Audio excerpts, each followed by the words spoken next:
Hello everyone, welcome back to the channel. For those of you that are new here, glad to know you. For those of you that have come back, well, I hope I have something interesting for you today.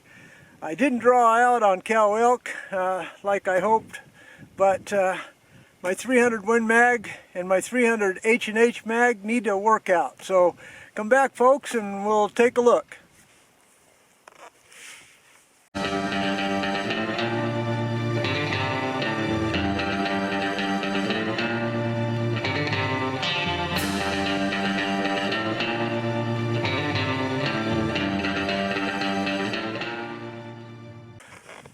Well, the theme of this video is, do I need a Magnum? Well, that has, boy, you can throw that out in hunting camp and you'll get all kinds of arguments on that. But for me it comes down to basically just 3 points. Number one is the size of the animal that you'll be shooting. Yes, large for large, medium for medium, small for small, it's that simple. Second is the distance that you'll be shooting. If it's very likely that you'll have a 200 out to 500-600 yard shot, then a Magnum gives more energy, more velocity, depending on the caliber of course, but can reach out there and maintain that energy and lethality on an animal. The third thing is whether or not you can handle a Magnum, whether or not it's comfortable for you, whether or not you can get practice time in for the recoil and for the follow-through and for your fundamentals to be confident that you could take that shot when it's needed. Alright, well I have a target set out here at 100 yards. This is my 300 H&H Magnum. You can go back to my playlist. I've done quite an extensive history on this rifle. But just real briefly, this is a 1917 Enfield Action with a 24-inch barrel. This was built somewhere in the 1940s. A little bit of history there, World War I. The British couldn't keep up with production on their Enfield rifles, so they actually outsourced to the United States to 3 different companies: Remington, Winchester, and a railroad manufacturing company in Pennsylvania called Eddystone. And Eddystone made over 4 million of 30-06 rifles with the 1917 Enfield Action. After the war, there was a surplus of them, and it got sent out to commercial rifle builders or gunsmiths, etc. And they made some custom rifles. Well, this happens to be one of those. I bought this clear back in 1974 when I figured that I needed a Magnum because the previous year in my elk hunt, I had shot an elk 3 times with a 30-06 before it went down, and I figured, young and dumb, I figured that I needed something with a little bit more oomph. And I got the 300 H&H, and then later on I got the 300 Win Mag and a Browning BAR for fast follow-up shots. Let's go ahead and get to shooting. I've got 2 ammunitions here to shoot that are 150 grain SST and 165 grain Nosler AccuBond. Now the 150 grain travels right at 3230. That's only 50 feet per second less than the Winchester, the 300 Win Mag. The 165 grain travels right at 3125 with 165 grain. And boy, if you look at the difference between a 165 and 150 grain in terms of its energy, it rivals 180 grain in a heavier bullet and maintains speed. So I'm going to shoot these now. Let's go ahead and see if this rifle is still on. Haven't shot it in 2 years, but we're going to give it a go. First, I want to show you what I mean by the amount of terrain that's around here and the reason that you might need a Magnum for long-range shots. So let's take a look at that.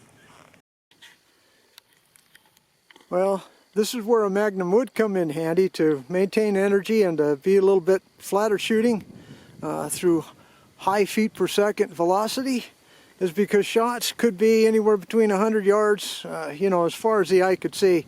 This is rolling hill country, sagebrush country, typical of Bureau of Land Management. Yeah, there's deer and antelope out here, but primarily as a winter habitat. But there are some locals that hang around, just like any other hunting place where there's access to water and feed. They'll hang around. Okay, well, let's get to shooting. Now you got to give the British a lot of credit for the Holland and Holland company that developed the African type of ammunition for big, heavy, dangerous games, including the 375 H&H, which is the parent case for the 300 H&H. Now the reason I like the 300 H&H is because if you can't chamber a round in a hurry, what good is anything that happens after that? Well, the 300 H&H, as you can see, has this 8-degree shoulder. It is a long cartridge and does require a Magnum style magazine, not just a long action, because it is longer. But because of that gentle shoulder, it really goes in to battery real easy. And of course, this Enfield action is pretty smooth, but it has been customized somewhat. Alright, so I'm shooting the 150 grain at 3250 feet per second. For those of you that like numbers, I have 75 grains of H4831. That's not even maximum, and I'm getting 3200 feet per second. Alright, so let's go ahead. I'll show you what I mean by the controlled feed. It's that simple. Alright, target on the right. Let me get my ears in. Alright. Got my ears in, eyes on, target's at 100 yards, target on the right. Let's see if you can see any noticeable flinch. I haven't shot this rifle in a couple of years, and it does have a pretty good wallop, right around 25 foot-pounds of recoil. Here we go. The safety all the way forward. We're ready to go.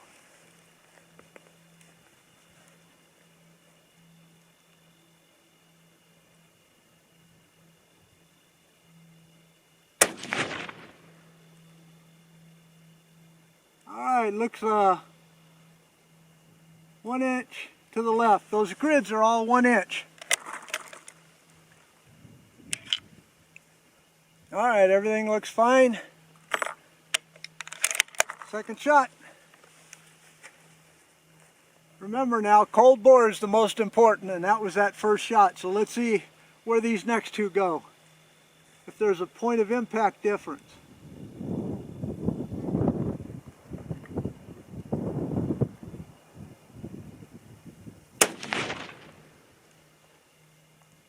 Looks pretty good to me. That's got a thump to it.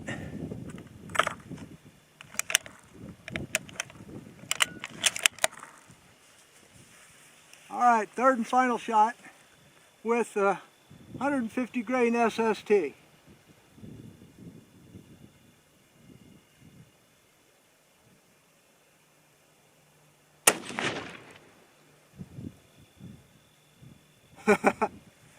Well, dead bullseye, but that's about a 1 MOA group.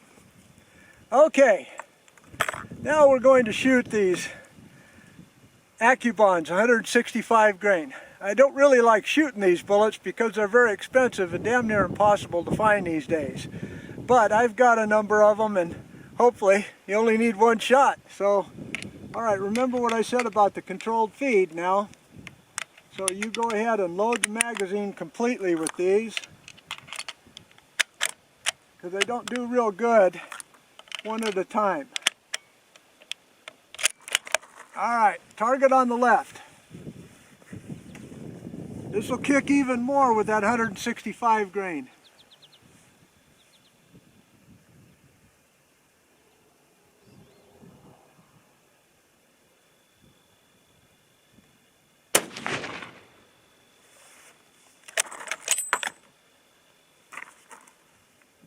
Alright, everything looks fine.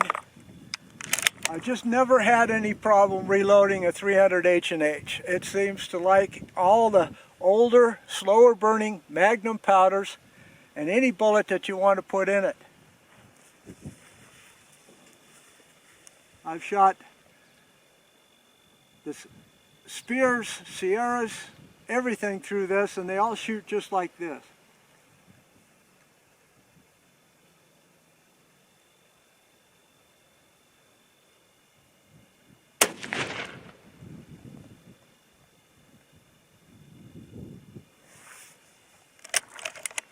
All right.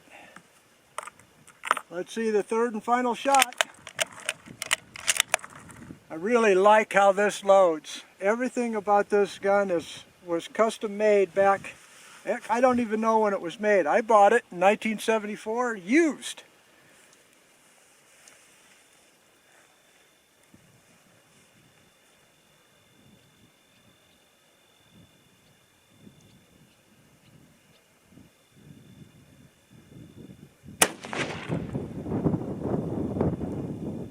Well, as far as I can tell, that's a pretty good group.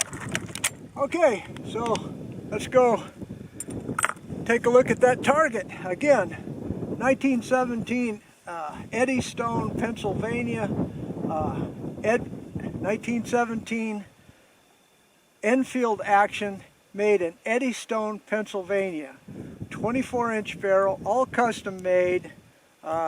Before, gosh, 1974, I was 19 years old. Young, dumb college kid that didn't have much money, and this Magnum has never failed me. All right, let's go look at the target. Okay, folks, the target on the right is the first one you saw. That's the 150 grain Hornady SST at 3250 feet per second. These are all 1-inch grids here, so one bullseye to dead center there, so that is a little less than 1 inch, but we'll call it an inch. Okay, then over here was the 165 grain Nosler AccuBond at 3125 feet per second. Really like that bullet. I wish I could shoot it more, but because of the cost and expense, it's not really just a fun range type of shooting, but it is devastating on big game, including elk. I've taken 3 elk with that bullet right there. That's, again, 1 inch to there, so what is that, 3/4 of an inch then, you'd say? Oh well, I hope you enjoyed this video, folks. This ends my 300 H&H sight-in, even though I won't be able to use it this year. And it's still need to see if it won't ever fail me, and it never has. Okay, folks, if you like this video, give me a thumbs up. If you have any questions about the 300 H&H, go ahead and ask it in the comment section. Don't forget to subscribe, but no matter what, God bless you all. See you next time. Goodbye.